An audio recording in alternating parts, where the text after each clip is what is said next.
Recording in progress. Hello friends, आज का हमारा जो टॉपिक है वो बहुत ज़्यादा इम्पोर्टेंट है, क्योंकि अगर प्रेगनेंसी में हमारे पास कोई लेडी आती है और उस वहाँ पे हमें वो ब्लीडिंग की कंप्लेंट लेके आती है, तो वो एक मेडिकल इमरजेंसी होती है। और ये सब कंडीशंस को क्या कहते हैं, वो कौन सी कैटेगरी में आते हैं, वो आज हम यहाँ पे देखने वाले हैं। ठीक है, तो आज के हमारे टॉपिक का नाम है एंटीपार्टम हीमरेज। तो एंटीपार्टम हीमरेज से हमें क्या समझ में आएगा? एंटीपार्टम मतलब बिफोर डिलीवरी ड्यूरिंग प्रेगनेंसी। हीमरेज का क्या मतलब है? हीमरेज मतलब वहाँ पे एक्सेसिव ब्लीडिंग हो रहा है। ठीक है, तो इसे ही शॉर्ट में कहा जाता है एपीएच, और दूसरा जो रहता है उसे कहते हैं पीपीएच। पीपीएच मतलब post partum haemorrhage, after delivery. Post से हमें क्या समझ में आता है? After delivery. और एंटीपार्टम से बिफोर डिलीवरी, ड्यूरिंग प्रेगनेंसी। ठीक है, तो यहाँ पे आज हम ये जो बहुत ज़्यादा इम्पोर्टेंट टॉपिक है वो हम शॉर्ट में देखने वाले हैं। तो एंटीपार्टम हीमरेज किसे कहेंगे, इसका डेफिनेशन क्या है, वो हमें समझना बहुत ज़्यादा ज़रूरी है। डेफिनेशन हमें बाय हार्ट करके पहले तो समझ लेना है। तो ये डेफिनेशन हमें एग्जाम में पूछा जाता है और वहाँ पे लिखना होता है। ठीक है, तो एपीएच एंटीपार्टम हीमरेज किसे कहेंगे हम? कोई भी ब्लीडिंग अगर फीमेल जेनिटल ट्रैक्ट से हो रहा है, वो जेनिटल ट्रैक्ट से है या फिर सिर्फ वो ऊपर से आ रहा है और वहाँ पे ब्लीडिंग हो रहा है, वो कब हो रहा है? After 28 weeks of pregnancy. 28 weeks का वहाँ पे कंप्लीट हुआ है प्रेगनेंसी, उसके बाद अगर वहाँ पे ब्लीडिंग हो रहा है, और prior to birth of baby मतलब प्रायर टू डिलीवरी। तो ये जो 28 वीक से डिलीवरी तक का पीरियड है, इसमें अगर वो लेडी को ब्लीडिंग होता है ड्यूरिंग प्रेगनेंसी, तो उसे हम कहेंगे एंटीपार्टम हीमरेज। ओके, तो ये 28 वीक्स ही क्यों कहा है यहाँ पे? लोअर लिमिट इसका 28 वीक्स क्यों है? क्योंकि आफ्टर 28 वीक्स जो बेबी है वो वायबल रहता है टू सर्वाइव। अगर 28 वीक्स के बाद डिलीवरी हो जाता है तो जो फीटस है वो आगे सर्वाइव कर पाता है। इसके लिए यहाँ पे जो लोअर लिमिट है वो 28 वीक्स का बताया गया है एपीएच का। यहाँ पे हम देख सकते हैं जो अगर यहाँ पे एक्सटर्नल ब्लीडिंग हो सकता है या फिर इंटरनल ब्लीडिंग हो सकता है, वहाँ पे आगे हम उसके डिटेल कॉजेस देखने वाले हैं। तो हमें ये समझना है, वो एक मेडिकल इमरजेंसी रहती है। तो इसमें अगर आप कभी भी आपके पास पेशेंट आता है तो आपको इसको इग्नोर नहीं करना है। अगर आपके रिलेटिव में भी कोई है, ऐसी कंडीशन अगर है, वहाँ पे ब्लीडिंग अगर प्रेगनेंसी में हो रहा है, तो उसे कभी भी इग्नोर नहीं करना है। जल्दी से जल्दी हमें पेशेंट को हॉस्पिटल में लेके जाके वहाँ पे आगे का मैनेजमेंट करना बहुत ज़्यादा ज़रूरी हो जाता है। तो ये हमें कॉजेस पूछे जाते हैं एग्जाम में, शॉर्ट आंसर क्वेश्चन में भी इसका क्वेश्चन हमें आता है।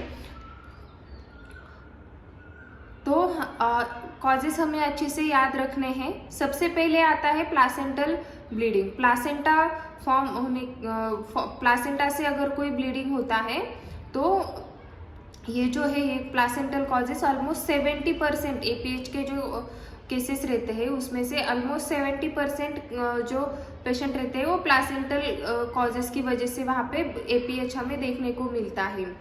तो इसमें क्या क्या आएगा प्लासेंटल कॉजेस में? प्लासेंटा प्रीविया, ये ऑलमोस्ट 35% हमें केसेस देखने को मिलते हैं। और एब्रप्शो प्लासेंटा, ये भी ऑलमोस्ट 35% हमें केसेस देखने को मिलते हैं। अनएक्सप्लेन और इनडिटर्मिनेट कॉजेस रहते हैं, मतलब वहाँ पे हम स्पेसिफिक कॉज हम डिटेक्ट नहीं कर पाते। और एक्स्ट्रा प्लासेंटल कॉजेस जो है वो बहुत रेयर रहते हैं, 5% केसेस में हमें वो देखने को मिलता है। ठीक है, तो लोकल सर्वाइको वजाइनल लीजन्स उसमें आता है, जैसे कि सर्वाइकल पॉलिप है, सर्विक्स को अगर कैंसर है, कैंसरस लीजन वहाँ पे है तो वहाँ पे ब्लीडिंग हमें देखने को मिल सकता है। वेरिकोसिटी है, अगर लोकल कुछ ट्रॉमा हुआ है जेनिटल ट्रैक्ट में तो हमें वहाँ पे ब्लीडिंग देखने को मिलता है। तो हम सबसे पहले देखेंगे placenta previa. Placenta previa word से हमें क्या समझ में आता है, प्लासेंटा के रिलेटेड कुछ तो थिंग है। तो प्रीविया से किसी, प्रीविया मतलब क्या, किसी भी चीज के आगे मतलब।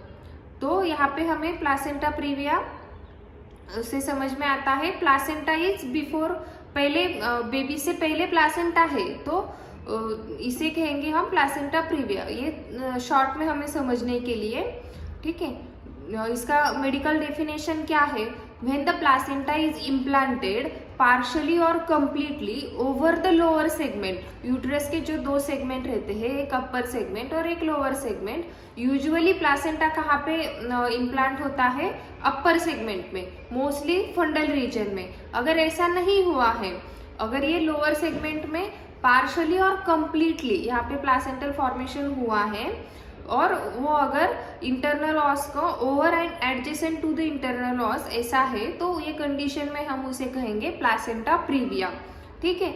यहाँ पे हम देख सकते हैं ये जो नॉर्मल फॉर्मेशन है प्लासेंटा का, ये अपर सेगमेंट में है यूट्रस के, मोस्टली फंडल रीजन में प्लासेंटा इम्प्लांट होता है। और यहाँ पे जो है ये प्लासेंटा प्रीविया है, मतलब यहाँ पे ये लोअर सेगमेंट में प्लासेंटा यहाँ पे डेवलप हुआ है। जैसे मैंने पहले बताया, प्लासेंटा इज बिफोर बेबी, मतलब बेबी से आगे प्लासेंटा है। तो हमें कहाँ से ये करना है, अगर हम इंटरनल चेकअप करते हैं या फिर मतलब कौन से भी कंडीशन में, पहले प्लासेंटा आगे है और उसके ऊपर बेबी है, तो ये कंडीशन है प्लासेंटा प्रीविया की। इसके टाइप्स क्या क्या बताए गए हैं, तो प्लासेंटा प्रीविया के 4 टाइप्स होते हैं। ये भी आपके लिए एक शॉर्ट आंसर क्वेश्चन है। सबसे पहले ये जो प्लासेंटा है वो अपर सेगमेंट में ज़्यादा अटैच हुआ है, लेकिन उसका कुछ पार्ट जो है वो लोअर सेगमेंट में आया है, तो ये सबसे पहले है, इसे हम कहेंगे लो लाइंग प्लासेंटा, ठीक है। इसका मोस्ट ऑफ द पार्ट जो है वो यूट्रस के अपर सेगमेंट में होता है, और थोड़ा बहुत जो पार्ट है वो लोअर सेगमेंट में अगर आता है, तो ये कंडीशन को हम कहेंगे लो लाइंग प्लासेंटा। सेकेंड जो है उसे कहते हैं मार्जिनल प्लासेंटा प्रीविया। तो इससे यहाँ पे क्या होता है, प्लासेंटा लोअर सेगमेंट में डेवलप होता है, लेकिन उसका जो एक एंगल है वो इंटरनल ऑस, सर्विक्स का जो इंटरनल ऑस रहता है ऊपर का, वहाँ पे वो टच कर रहा है, लेकिन ऑस को कवर नहीं कर रहा है, सिर्फ टच कर रहा है। उसकी मार्जिन जो है वो इंटरनल ऑस को टच कर रही है, तो ये क्या, इस केस में हम उसे कहेंगे मार्जिनल प्लासेंटा प्रीविया, ठीक है।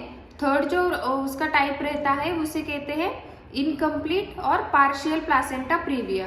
तो ये जो है ये इंटरनल ऑस को कवर करता है, लेकिन जब ये डायलिटेशन होता है, वहाँ पे डायलिटेशन इंटरनल ऑस का होगा, तो ये उसे पूरा कवर नहीं करेगा, तो इसे हम कहेंगे इनकम्प्लीट प्लासेंटा प्रीविया और पार्शियल प्लासेंटा प्रीविया। ये इसका थर्ड टाइप हुआ।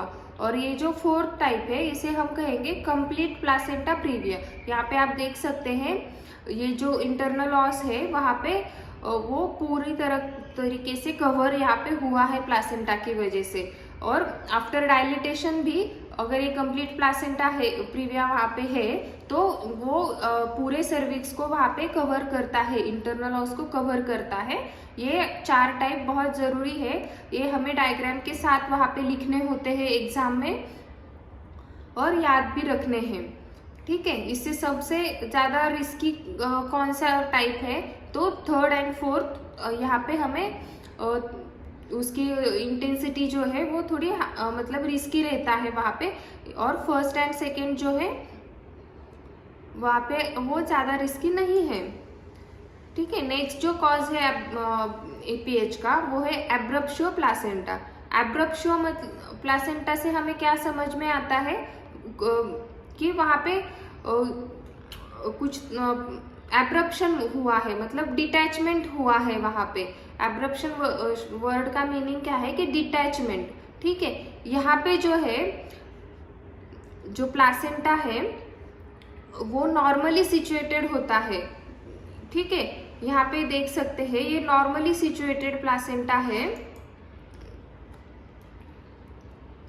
नॉर्मली सिचुएटेड प्लासेंटा यहाँ पे है और उसमें अगर डिटैचमेंट की वजह से ब्लीडिंग होता है तो उसे हम कहेंगे एब्रप्शो प्लासेंटा। ठीक है, इसका मेडिकल डेफिनेशन हमें कैसे लिखना है? फर्स्टली तो ये एपीएच का एक फॉर्म है, तो where the bleeding occurs due to premature separation of normally situated placenta. ये यहाँ पे बहुत ज़्यादा ज़रूरी है, नॉर्मली सिचुएटेड प्लासेंटा। ठीक है, तो ये दोनों में डिफ्रेंशिएशन के लिए भी बहुत ज़रूरी है कि ब्लीडिंग मतलब प्लासेंटा प्रीविया और एब्रप्शो प्लासेंटा, ये दोनों में एक इम्पॉर्टेंट डिफरेंस क्या है? वहाँ पे प्लासेंटा लोअर सेगमेंट में डेवलप होता है और यहाँ पे प्लासेंटा नॉर्मली सिचुएटेड होता है, लेकिन वहाँ पे किसी कॉज की वजह से हमें ब्लीडिंग देखने को मिलता है। तो दोनों के कंपैरिजन में प्लासेंटा प्रीविया और एब्रप्शो प्लासेंटा प्रीविया में ज़्यादा सीरियस कंडीशन कौन सी है? तो ये एब्रप्शो प्लासेंटा। ठीक है, ये 100% मेडिकल इमरजेंसी है, इसमें आप 1 मिनट भी वेस्ट नहीं कर सकते पेशेंट का। यहाँ पे भी हम देख सकते हैं इमेज में कि ये जो है ये प्लासेंटा प्रीविया है और ये यहाँ पे एब्रप्शो प्लासेंटा में प्लासेंटा ऊपर की तरफ ही इम्प्लांट हुआ है, लेकिन वहाँ पे ब्लीडिंग हुआ है, इसकी वजह से हम उसे कहेंगे एब्रप्शो प्लासेंटा। इसके 3 टाइप होते हैं, एक तो है मार्जिनल सेपरेशन, दूसरा है पार्शियल सेपरेशन और तीसरा है कंप्लीट सेपरेशन। ठीक है, तो यहाँ पे कंसील्ड और रिवील्ड ऐसे भी इसके टाइप होते हैं, कंसील्ड, रिवील्ड और मिक्स्ड। तो कंसील्ड का क्या मतलब होता है कि ब्लीडिंग वहाँ पे हुआ है, लेकिन वहाँ जो ब्लीडिंग है वो अंदर ही है, वो हमें बाहर कुछ भी ब्लीडिंग देखने को नहीं मिलता है। ठीक है, तो इसे हम कहेंगे कंसील्ड हिमरेज या फिर एब्रप्शो प्लासेंटा का वो एक कंसील्ड टाइप का टाइप हुआ है। ठीक है, यहाँ पे मार्जिनल सेपरेशन मतलब एक साइड से वहाँ पे प्लासेंटा सेपरेट हुआ है और वहाँ पे हमें वजाइनली ब्लीडिंग उसका दिखता है, पूरा प्लासेंटा वहाँ पे सेपरेट नहीं होता है, सिर्फ एक साइड से थोड़ा प्लासेंटा सेपरेट होने की वजह से वहाँ पे ब्लीडिंग हमें देखने को मिलता है। पार्शियल सेपरेशन में क्या होता है? वहाँ पे प्लासेंटा अटैच होता है, लेकिन सम पार्ट उसका जो है वो वहाँ पे यूट्रस से डिटैच होने की वजह से हमें ब्लीडिंग वहाँ पे देखने को मिलता है। ये केस में भी हमें वहाँ पे विजिबल ब्लीडिंग होगा पेशेंट को, पर वजाइनल ब्लीडिंग वहाँ पे होगा। ठीक है, और ये जो कंसील्ड टाइप का जो है प्लासेंटा एब्रप्शन, तो यहाँ पे ये जो ब्लीडिंग है ये हमें बाहर नहीं दिखने वाला है, ये फिटल मेम्ब्रेन और यूट्रस का जो वॉल है उसके अंदर ही वहाँ पे वो ब्लीडिंग कलेक्ट होता है। ठीक है, तो ये प्लासेंटल एब्रप्शन की केस में हमें क्या क्या सिम्टम्स देखने को मिलते हैं? तो पेशेंट को सीवियर पेन होता है, ब्लीडिंग वहाँ पे होगा या फिर नहीं होगा, पीआईएच के सिम्टम्स वहाँ पे हमें देखने को मिल सकते हैं, जो पेशेंट का बीपी हाई रहता है उसमें भी एब्रप्शन हो सकता है, किसी अगर कोई ट्रॉमा हुआ है किसी एक्सीडेंट में या फिर गिर गई है पेट के ऊपर, मतलब कोई भी ट्रॉमा की वजह से वहाँ पे प्लासेंटल सेपरेशन हमें देखने को मिल सकता है। ठीक है, तो ये हमें इग्नोर नहीं करना है, पेशेंट को हमें जल्दी से जल्दी उसका मैनेजमेंट होना बहुत ज़्यादा ज़रूरी होता है। और जो ब्लीडिंग रहता है ये केस में वो मोस्टली मैटरनल ब्लीडिंग हमें देखने को मिलता है। ठीक है, जो 5% कॉजेस हैं एब्रप्शन के, जो 5% कॉजेस है उसमें जो कॉजेस आते हैं, एक तो है सर्वाइकल पॉलिप। सर्वाइकल पॉलिप कैसे मतलब उसे वहाँ पे जो म्यूकोजल ग्रोथ रहती है सर्विक्स में उसे कहेंगे सर्वाइकल पॉलिप। अगर हम परस्पेक्युलम एग्जामिनेशन करते हैं पेशेंट का तो हमें ऐसे दिखने वाला है। ठीक है, कुछ तो ग्रोथ है जो सर्विक्स के ऊपर सर्विक्स से बाहर हमें देखने को मिलती है, और ये सेक्शन अगर हम उसका इमेज कल करते हैं तो हमें ये यहाँ से ग्रोथ कुछ तो है वहाँ पे वो हमें दिख रही है। ठीक है, तो कभी कभी क्या होता है ऐसे पॉलिप्स अगर इसको टच हो जाता है तो वहाँ पे ब्लीडिंग होता है, तो हमें मतलब मिसगाइड नहीं होना है। कॉज अच्छे से डिटेक्ट करना है ब्लीडिंग का, ठीक है। और सर्वाइकल कैंसर, ऐसे सर्वाइकल ग्रोथ अगर कैंसरस ग्रोथ अगर सर्विक्स पे है तो ये भी अगर टच ऑन ब्लीड होता है, हमें इसके लिए इंटरनल एग्जामिनेशन करना बहुत ज़्यादा ज़रूरी है, ठीक है। और अगर कोई ट्रॉमा हो जाता है, वेरिकोसिटी वहाँ पे है, तो हमें वहाँ पे ब्लीडिंग देखने को मिलता है। लेकिन जो ब्लीडिंग हमें एब्रप्शो प्लासेंटा में मिलता है वो बहुत ज़्यादा होता है और पेशेंट की कंडीशन भी वहाँ पे हमें समझ सकते हैं हम कि पेशेंट यहाँ पे सीरियस है, ठीक है। प्लासेंटा प्रीविया में क्या होता है, वहाँ पे ब्लीडिंग कभी कभी होता है, कभी नहीं होता है, मतलब और पेशेंट को पेन बिल्कुल नहीं रहता। तो ये दोनों कंडीशन बहुत ज़्यादा हमें अच्छे से समझना ज़रूरी है और उसका मेडिकल मैनेजमेंट भी समझना बहुत ज़्यादा ज़रूरी है। तो हम आगे के लेक्चर में इसका पूरा डिटेल में देखने वाले हैं, प्लासेंटा प्रीविया और एब्रप्शो प्लासेंटा, ये पूरा हम टॉपिक डिटेल में देखेंगे। तब तक आपको इसका थोड़ा थोड़ा मतलब बुक से भी थोड़ा थोड़ा पढ़ के, अगर आपको उसमें से कुछ पार्ट समझ में नहीं आ रहा है, कुछ आपके डाउट्स है, तो आपको वो लिख के रखने हैं। तो उसकी वजह से आपको जब आप नेक्स्ट लेक्चर आप देखोगे तो आपको वो आपका डाउट क्लियर हो रहा है या नहीं हो रहा है वो भी आपको समझ में आएगा, ठीक है।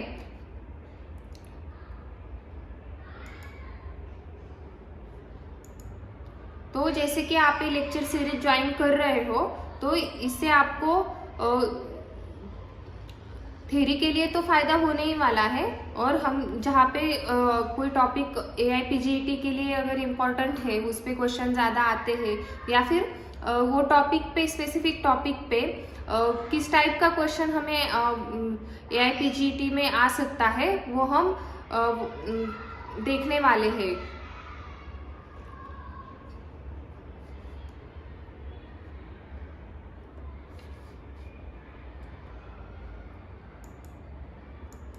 Recording stopped.